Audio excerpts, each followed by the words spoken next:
Dana White called me out, and it's time for me to respond to this call out. We're going to watch the clip that Dana White posted across his social media platforms and the UFC official page, which is a dig at your boy. And then I'm going to react to it, give my thoughts, and I'm going to expose Dana White right back posting this fake news about me. So let's look at this video here. Let's click on it and let's start it up. What's up, guys? As we rolled into UFC 300, the MMA experts weighed in on what they thought of UFC 300. And for all the fighters that were on this card, when I said this is the greatest card ever assembled in the history of combat sports, this is what the media thought of you guys. The MMA experts, so specifically targeting right at me, using my name to start the damn video off. I appreciate it, Dana, trying to flip the narrative and turn the fighters against me.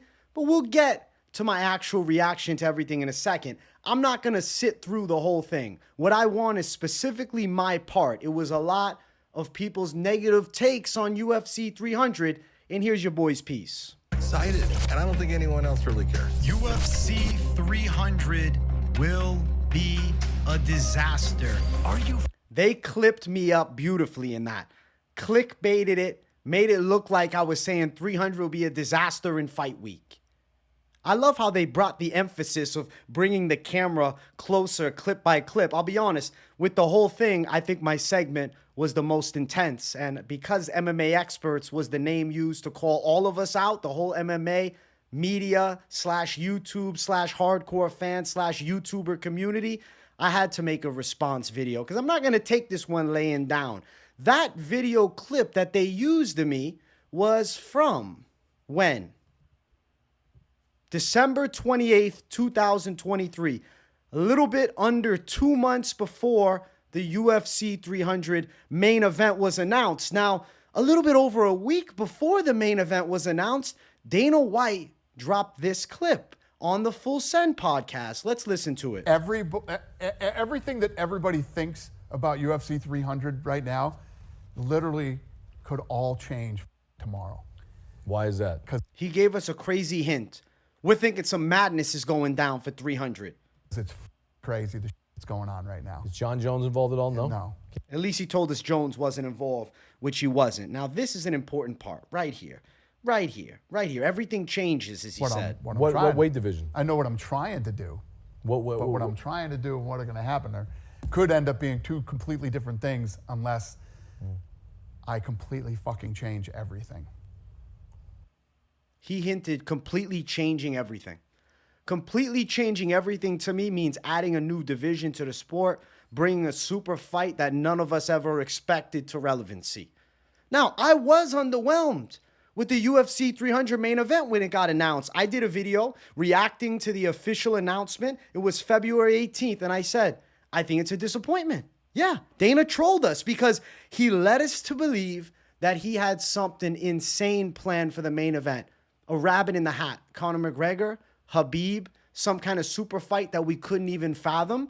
Not that Alex Pereira and Jamal Hill isn't a great championship fight, but most people in my comments agreed. I said, am I being a menace hating on the main event, or do you guys feel the same? And most people said main card is exciting, but they overhyped the main event. Trash main event. The whole internet is disappointed, and it's for a reason. It's a great fight, but it's underwhelming. And I think that my opinion was pretty accurate on UFC 300.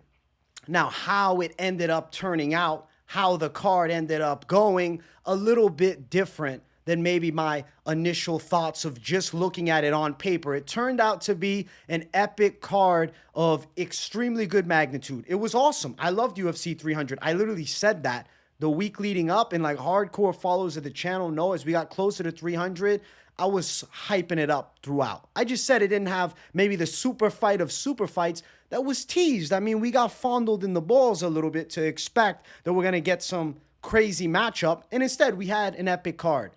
When I made that video about it being a disaster, it was actually a complex video. It wasn't me just rambling some bullshit off. It was me talking about logistics of certain fighters' unavailability and why the card may not shape up to be as good as advertised.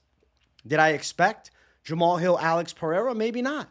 Did I think Max Holloway was going to jump up and fight for the BMF belt at 155? No, I even thought maybe they'll do Max Holloway versus somebody like a Josh Emmett on the card to keep a big name fighter on. But instead, they blew our dick off with that one. The real people's main event was Max Holloway and Justin Gaethje. But it's time for me to throw a little shade back at Dana White, because to create this UFC 300 card, there was some fighters that got sacrificed.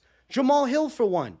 He was brutally knocked out in the main event against Alex Pereira. Say what you want about his recovery. He's good to go.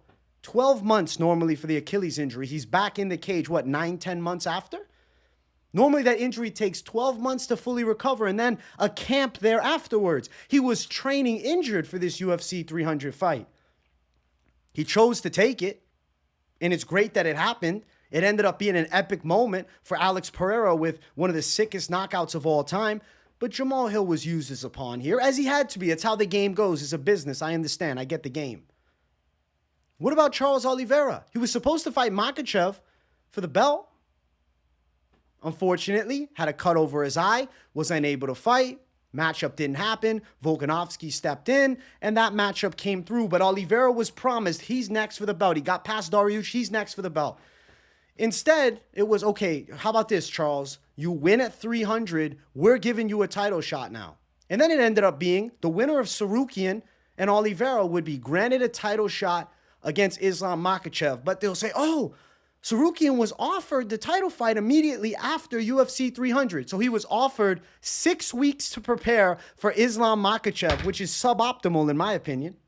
And I think in the obvious truth of it all, he'd be going into that fight underprepared to take on Islam Makhachev, pound for pound top 2, guy that already had a win over him. And if Oliveira would have won, maybe Oliveira would take it. But again, it's a suboptimal circumstance. You're screwing over the winner of that matchup to go in and fight for the title. So sure, you could say, oh, well, they were offered a title fight. They were promised the next shot, but Makhachev's timeline didn't etch it out perfectly like that. Instead, Poirier gets a shot. God bless Poirier. I'm happy he gets a title shot. Who doesn't like Poirier? He's a sick fighter. But come on now. If Oliveira would have won, he wouldn't be fighting for the belt next. He'd be sitting on the sidelines waiting 9 months like Arman Tsarukyan's going to have to do when Oliveira was already in a title fight. The rematch was already supposed to take place. But it's all good. That's how the game goes. Sometimes the pawn has to be sacrificed. Justin Gaethje, Max Holloway was an epic fight. I'm a big fan of the BMF belt. I'm not like those dudes saying it's corny. Somebody in this video said before me that he thinks it's corny, that he thinks it's garbage. Fight Kattar. Justin This guy Gaethje here. and Max Holloway for the BMF title, which I think is the corniest nonsense on earth. I don't think it's the corniest nonsense. I think the BMF belt is sick, and I think it should be separate than the actual UFC world title. And I think Max Holloway's ideal route as BMF champ is for Conor McGregor to knock out Michael Chandler and them to set up the super fight for the BMF belt, McGregor-Holloway too. That makes a lot of sense to me. Truth be told, pawns have to be used to get this machine going. But for me to be used as a hater of the fighters of the UFC, that's some BS narrative. I'm just based because I give my opinion truthfully as I feel it. And maybe with time, things change. And I'll tell you this, 300 was far from a disaster. It was an epic event. And I think the superstardom of Alex Pereira has skyrocketed. The superstardom of Max Holloway skyrocketed. Even though Gaethje lost, I think his stock still rose. But let's be real here. Justin Gaethje was supposed to be the #1 contender. Was kind of in talks to maybe fight Makhachev next. Sure, they share the same manager, but he wants a world title fight. Now his title chances are gone, and he was viciously knocked out, and he'll never fight for a world title for the most part. Again, I mean, you never know. Poirier pulled it off. Maybe he can get a couple wins and dig it back, but Gaethje's been through some wars. So there's some truths to it, but there's some falsehoods. Dana White, to me, pulled a little fake news on us. You know, he's supposed to be Mr. Trump, Mr. Real News. He's not supposed to be fake news in us. And now I'm getting used as a fake news clip. I had to make a reaction video. I had to fire some shots back because they're acting like I've been shitting on 300 all the way through and through. If you followed me leading up to 300, all I was doing was hyping it up. I was saying it's going to be sick. And I did content every day for it. And it was sick. Dana White, you produced a badass card. But don't act like I wasn't with it towards the end, right? And let's be honest. In the after fact, hindsight, yes, what you did worked out. But if Alex Pereira and Jamal Hill ended up being a dud of a fight because Jamal Hill chose to wrestle, maybe the narrative's different. If Max Holloway and Justin Gaethje was unable to be arranged because those guys aren't absolute BMFs, then we got a totally different card. Things could have went sideways. It is what it is. At the end of the day, that's my rebuttal to it. Let me know in the comments what you thought. I'm honestly pretty happy. I feel like I made it. I was on Dana White's IG, the UFC's official Instagram, and specifically it was at MMA Experts. So I feel like it was dug just at me, mainly. I mean, sure, there was other people that cover MMA on it, but it was really a shot directly at your boy. And I got to defend myself. I'll roll with the shot, but I fire a little something right back to stand up. Thank you guys for watching. I hope you enjoyed my reaction. Much love to everybody. Dana White, I think after this, I deserve tickets to 303. That's it. That's what I want. 303.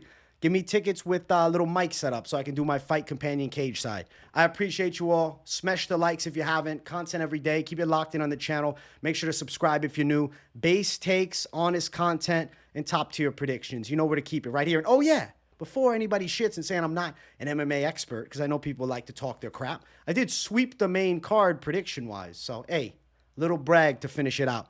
Thank you guys for watching. Let me know what you thought in the comments. And if you got nothing to say in the comments, as always, W in the chat to boost the algorithm for your boy. Thank you all. I'll see you in the next one. Peace out.